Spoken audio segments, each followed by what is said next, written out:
देते हैं। इससे तो साफ यही पता चलता है कि जो 90,000 की वैकेंसी थी वो केवल 2019 का चुनाव को ध्यान में रख के किया गया था। और जो जिस तरह से आप इनके साथ खिलवाड़ कर रहे हैं, याद रखेंगे कि 24 में ये सब भी जाएंगे सब। और ये सरकार की अभी कोरोना है, वरना लड़के सड़क पे नहीं उतरे हैं। वरना अगर ऐसा ही हाल रहा ना तो हम गारंटी देते हैं कि लड़के सड़क पे उतर जाएंगे, और नहीं उतरे ना तो हम लोग उतार देंगे। यहाँ पे हम गारंटी कसम खाते हैं भारत माँ की, अगर नहीं सुधरा ना। दोस्तों, आज का वीडियो सबसे अलग हट के है। देखिए, हम लोग हमेशा वीडियो बनाते रहते हैं, सरकार क्या अच्छा करती है, क्या गलत करती है, उस सारी चीजों के बारे में आपको हम बताते रहे हैं, पढ़ाई से रिलेटेड A to Z चीज बताते रहे। लेकिन आज जो अन्याय होते जा रहा है, अब ये बर्दाश्त के बाहर हो गया है। बर्दाश्त के बाहर इसलिए हो गया है कि अब पूरा शिक्षित समाज अब खड़ा हो गया। और जब कभी भी शिक्षित समाज खड़ा हुआ है तो इतिहास गवाह है, वो क्रांति की पहली दहलीज होती है, क्योंकि शिक्षित समाज को बेवकूफ बनाना आसान नहीं होता है। और रेलवे में जानबूझ के ऐसा कचड़ा अधिकारियों को भरा जाता है कि ये लोग जानबूझ के पेपर लीक करवा दे, और जो पैसा मिलेगा तो इन लोग अपनी फैमिली को ट्रिप लेके जाएंगे लोग स्विट्जरलैंड घुमाने के लिए, और बच्चों का भविष्य का बेड़ा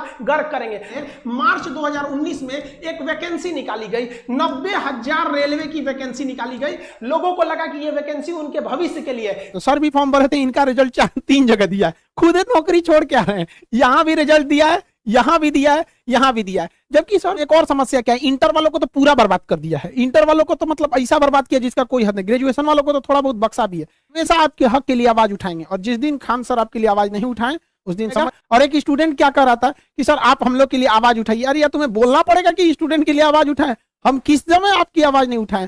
जब भी आपके साथ कोई समस्या होगी, हमेशा आपके साथ खड़े रहेंगे, हमेशा आपके हक के लिए आवाज उठाएंगे। और जिस दिन खान सर आपके लिए आवाज नहीं उठाएं उस दिन समझ जाइए कि ऊपर वाले ने खान सर को उठा लिया। हम लोग बहुत जल्दी इसको वेल तरीके से सारे टीचर्स के साथ हम भी सबको कॉल कर रहे हैं कि आगे क्या रणनीति है, इसको कैसे सुधारा जाएगा, सुधार के हम लोग लिया जाएगा। चलता है कि जो 90,000 की वैकेंसी थी वो केवल 2019 का चुनाव को ध्यान में रख के किया गया था। और जो पहले से जो ट्रैक रिकॉर्ड आ रहा है, अगर उस हिसाब से अगर हम बात करें तो ये जो 90,000 रेलवे की वैकेंसी है, ये 2024 के इलेक्शन तक जाके ये उसको फाइनल किया जाएगा। यानी अब हिंदुस्तान में एक ट्रेंड बन चुका है कि एक वैकेंसी से आप दो एकदम बढ़िया से चुनाव जीत सकते हैं। इन लोग को ये नहीं समझ में आता है कि स्टूडेंट की लाइफ के साथ खेलना एकदम घातक है, क्योंकि एक बार अगर युवा बिगड़ गया ना तो फिर संभालना मुश्किल है। तलवारों के साए पर इतिहास हमारा बनता है, जिस ओर जवानी चलती है उस ओर जमाना चलता है। गवर्नमेंट को नहीं भूलना चाहिए कि ये युवा ही है जिन्होंने इस सरकार को फर्श पे पड़ी थी, इसे उठाकर अर्श पे पहुंचा दिया। लेकिन जिस दिन युवा बिगड़ेगा ना उस दिन अर्श से उठा के फिर फर्श पर फेंक देगा। टाइम नहीं लगेगा। जिसको आप धीरे धीरे देख रहे हैं, युवाओं के बीच में इतना क्यों खोल रहा है, मन क्यों खोल रहा है? क्योंकि युवा अपने आप को ठगा महसूस कर रहा है, और हमेशा पढ़े लिखे स्टूडेंट्स का ही आवाज दबाया जाता है। रीजन क्या है कि शिक्षा एक ऐसी चीज होती है ना जो आपके अंदर सवाल पूछने की क्षमता पैदा कर देती है। वो जानते हैं कि सोचरा पढ़ लिख लेगा ना तो सवाल पूछने लगेगा। अगर नौकरी हो गई तो मेरे चुनाव की रैली में कौन जाएगा? एक पढ़ा लिखा इंसान, एक नौकरी करने वाला इंसान कभी नहीं जाता है रैली उली में। क्यों? क्योंकि वो यूट्यूब पे देख लेगा क्या भाषण है, ट्विटर पे देख लेगा। इसीलिए गवर्नमेंट चाहती है भाई साहब अनपढ़ रहो लोग, हमारी अलग अलग पार्टियां, 75 पार्टी हिंदुस्तान में, ससुरा 4,000 से ज्यादा पार्टियां, उनका झंडा लेके ढोते रहो। स्टूडेंट को अंडरटेकिंग नहीं लेना चाहिए कि भाई ये कुछ नहीं कर पाएगा। ये भी भाई कुछ भी कर सकता है। जिस तरह से आप इनके साथ खिलवाड़ कर रहे हैं, याद रखेंगे कि 24 में ये सब भी जाएंगे सब। और हर स्टेट वालों को कहते हैं कि भाई देखिए ये इलेक्शन का मुद्दा नहीं है, ना ही ये पॉलिटिशियन का मुद्दा है। मुद्दा ये है कि एसएससी, रेलवे, IBPS क्यों बर्बाद कर रही है।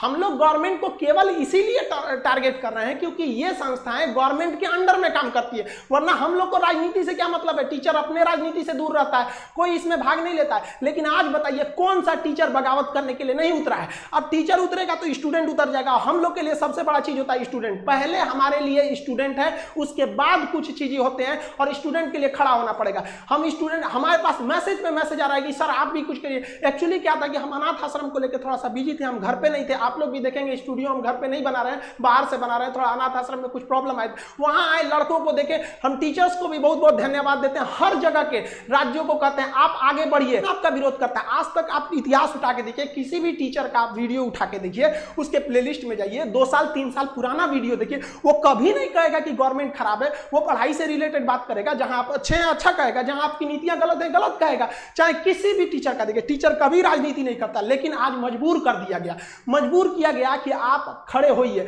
और शुक्र मनाइए सरकार की अभी कोरोना है, वरना लड़के सड़क पे नहीं उतरे हैं। वरना अगर ऐसा ही हाल रहा ना तो हम गारंटी देते हैं कि लड़के सड़क पे उतर जाएंगे, और नहीं उतरे ना तो हम लोग उतार देंगे। यहाँ पे हम गारंटी कसम खाते हैं भारत माँ की, अगर नहीं सुधरा ना तो लड़कों को उतार दिया जाएगा सड़क पर। फिर दिल्ली में जगह नहीं बचेगी लड़कों को बैठाने के लिए। दिल्ली का क्षेत्रफल उतना नहीं है जितना भारत के युवाओं हैं, उतना भर जाएंगे ना, फिर जगह नहीं बचेगी। फिर एक क्रांति आ जाएगी यहाँ पर, जिसे इतिहास में लिखा जाएगा कि एक ऐसी क्रांति थी जो भारत के युवाओं ने अपने भविष्य के लिए लिखा था। मत खेलिए, मत ललकारिए युवाओं को, वरना ये एक दिन युवा उत्पाद ये इसका सर घुमा ना तो ये अपनी हद नहीं देखता है, दुश्मन का सरहद पार कर देता है यहाँ पर। इसको प्लीज हम हाथ जोड़ के कहते हैं, इसको जल्दी से जल्दी निपटारा कीजिए।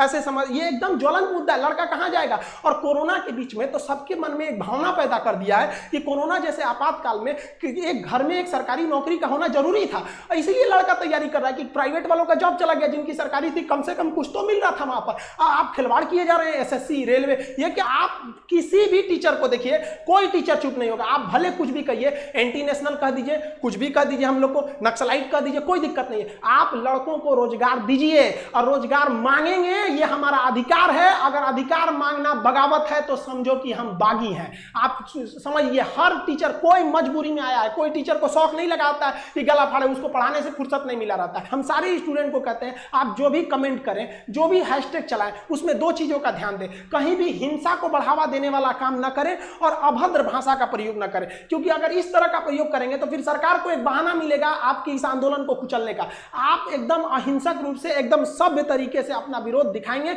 और हम ये उम्मीद करते हैं कि ये गांधी का देश है, एक दिन हम जरूर जीतेंगे। रात कितनी भी बड़ी क्यों ना हो, सुबह होने से नहीं रोक सकती है।